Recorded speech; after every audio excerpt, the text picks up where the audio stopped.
L'entreprise de production et de distribution de l'électricité au Cameroun, Eneo, a récemment accusé ses consommateurs de fraude.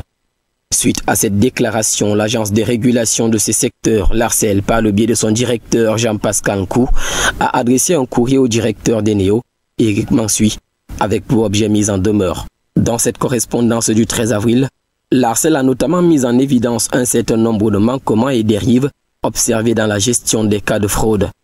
Le 21 avril 2021, en réponse à Jean-Pascal Nkou, Éric Mansuy a indiqué, je cite, « Eneo est et restera résolument attaché à appliquer la réglementation en vigueur relative à la gestion de la lutte contre les pertes non techniques, une lutte qui est un enjeu capital pour la survie de tout secteur électrique. » Au sujet des lignes parallèles, Eneo explique qu'il recensera tous les cas, y compris ceux envoyés par ARCEL, et puis les étudier au cas par cas.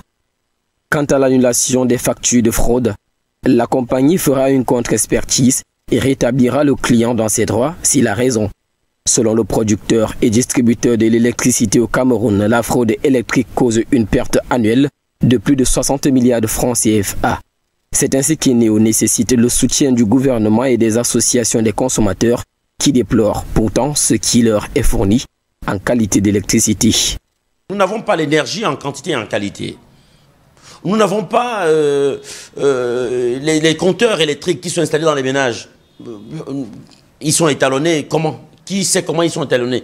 Ça fait 17 ans, depuis 2004, que ces compteurs n'ont pas connu un étalonnage ou un contrôle de la part de l'instance régalienne garante du contrôle des instruments de métrologie au Cameroun, qui est le ministère du Commerce. Pour établir une bonne relation avec ses consommateurs, Eneo se démarque déjà par de nombreuses actions, telles que la signature récente d'un accord de paiement des factures avec une institution bancaire, sans oublier les accords en cours avec Globelec, et puis la participation à la gestion du barrage hydroélectrique de Nachtigal, qui sera livré en juillet 2021.